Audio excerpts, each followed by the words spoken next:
প্রথমেই আপনাদের সকলকে আন্তরিকভাবে ধন্যবাদ জানাতে চাই। আপনারা আজকে মানে রোদের মধ্যে গরমে কষ্ট করে এসেছেন।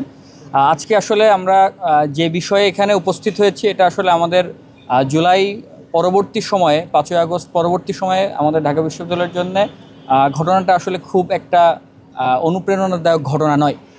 আমাদের 5ই আগস্ট পরবর্তী সময়ে আমাদের হলগুলোতে ছাত্রলীগের বিভিন্ন অছাত্র যারা 10-11 সেশন বা 9-10 সেশন এরকম অনেক শিক্ষার্থী তখন অবস্থান করত, কিন্তু 5ই আগস্ট পরবর্তী সময় তারা আর থাকে নাই, যার মাধ্যমে আমাদের হলের সিট সংকটগুলো আমরা সমাধানের প্রাণান্তকর চেষ্টা করে গিয়েছি। সেই জায়গা থেকে আমরা দেখেছি যে এই বছর শুরুতে 29 জন শিক্ষার্থীকে পুনঃভর্তির সুযোগ দেওয়া হয়েছে ফ্যাসিবাদী আমলে তারা নির্যাতিত ছিল এরকম একটি বিষয়ের উপরে ভিত্তি করে।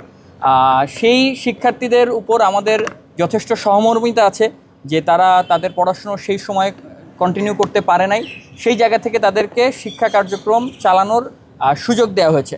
কিন্তু আমরা অবাক হয়ে দেখেছি যে আমাদের হল ফজলুল হক মুসলিম হলে যখন প্রথম বর্ষের শিক্ষার্থীরা সিট পেতে পারে না, সেই জায়গাতে আমাদের এই পুনঃভর্তি হওয়া 29 জন শিক্ষার্থীর মধ্যে 6 জন শিক্ষার্থীকে আমাদের হলে অ্যালটমেন্ট দেওয়া হয়েছে এবং তাদেরকে সিটের অ্যালটমেন্ট দেওয়া হয়েছে। এই 6 জন শিক্ষার্থীর মধ্যে যদি আমি তাদেরকে একটু সংক্ষিপ্ত বিবরণ দিতে চাই, তাদের বিস্তারিত আমি মিডিয়াকে আমরা প্রোভাইড করতে পারি। তাদের মধ্যে আমাদের এর আছে 5 জন শিক্ষার্থী, 6 জনের মধ্যে এখনও তারা প্রথম বর্ষে আছে, এবং যার মধ্যে 2-3 জন শিক্ষার্থী তারা 5-6 সেশনের আছেন, 6-7 সেশনের আছেন, 8-9 সেশনের আছেন বা 14-15 সেশনের আছেন।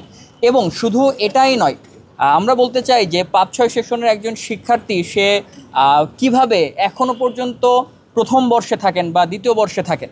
এছাড়াও এটা হচ্ছে তাদের একাডেমিক ক্যারিয়ারের বিষয়। এবং আমরা যদি শৃঙ্খলাজনিত কিছু বিষয়ের দিকে আসি, আমরা এই 6 জনের মধ্যে এমন একজনকে পেয়েছি যে 2008 সালে ক্যান্টিনে ফ্রি বা ফাউ খাইতে যে শিক্ষার্থীদের সাথে শিক্ষার্থীদের সাথে বাকবিতণ্ডা হয় এবং ফলশ্রুতিতে তারা শিক্ষার্থীদের ধারালো অস্ত্র দিয়ে আঘাত করে এবং একটি মারামারি হয়, যেই ঘটনাকে কেন্দ্র করে তাকে হল থেকে বহিষ্কৃত করা হয়।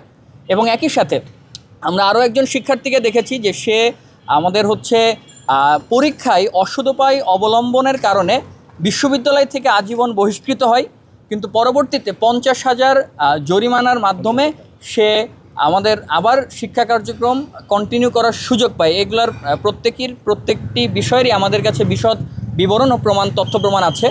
এবং একই সাথে আরেকজন শিক্ষার্থী যে 14-15 সেশনের, সে হলে অবস্থানকৃত অবস্থায় 2019 সালের ডাকসু নির্বাচনে অংশগ্রহণ করে এবং সে ডাকসু নির্বাচনের পরবর্তী সময়েও সে হলে থাকে এবং সে এখনও পর্যন্ত প্রথম বর্ষে অধ্যয়নরত অবস্থায় আছে।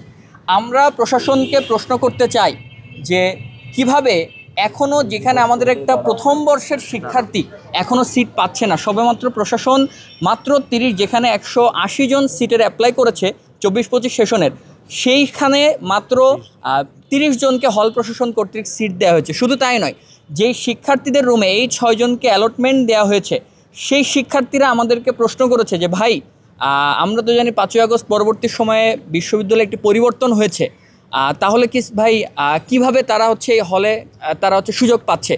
এবং তারা আমাদেরকে তাদের অস্বস্তির বিষয় জানিয়েছে যে তারা এই শিক্ষার্থীদের সাথে একই রুমে থাকতে ইচ্ছুক নয়, যেহেতু তাদের মধ্যে একটি বিশাল গ্যাপ রয়েছে। এবং একই সাথে যেসব আউটগোয়িং শিক্ষার্থী যারা সদ্য পাশ করেছে বা মাস্টার্স শেষ করেছে, তারা আমাদেরকে প্রশ্ন রেখে গিয়েছে যে আমরা আমাদের রেজাল্ট হওয়ার পরপরই হল ছেড়ে দিচ্ছি, সেখানে কি তাহলে এই শিক্ষার্থীরা যদি সিট পায় তাহলে আমাদের হল ছাড়ার সার্থকতাটা আসলে কতটুকু হইল।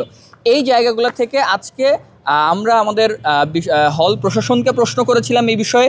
আমরা তাদের সাথে দ্বিমত পোষণ করেছিলাম যে যাদেরকে যাতে সিট দেওয়া হয়, কিন্তু প্রশাসন থেকে আমাদেরকে বলা হয়েছে যে এটা বিশ্ববিদ্যালয় প্রভোস্ট স্ট্যান্ডিং কমিটি বা সিন্ডিকেট কমিটির মিটিংয়ের ডিসিশন।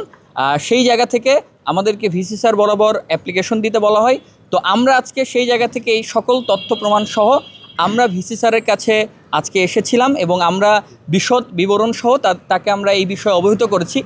ভিসি স্যার আমাদেরকে এই ঘটনা 3 ধাপে অগ্রসর হওয়ার বিষয়ে আশ্বস্ত করেছেন। প্রথমত তিনি, এবং আরেকটা বিষয় বলতে চাই যে পুরো ছেলেদের 13টি হলের মধ্যে একমাত্র আমাদের হলেই অফিসিয়ালি এদেরকে সিট দেওয়া হয়েছে, আর কোনো হলেই তাদেরকে অফিসিয়ালি সিট দেওয়া হয় না।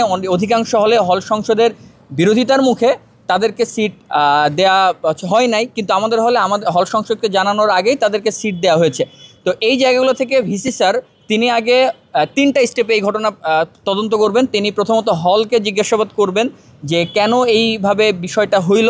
পরবর্তীতে তিনি হচ্ছে প্রভোস্ট স্ট্যান্ডিং কমিটিতে এটা প্রশ্ন রাখবেন যে এই শিক্ষার্থীদের সিট দেওয়ার যৌক্তিকত কী।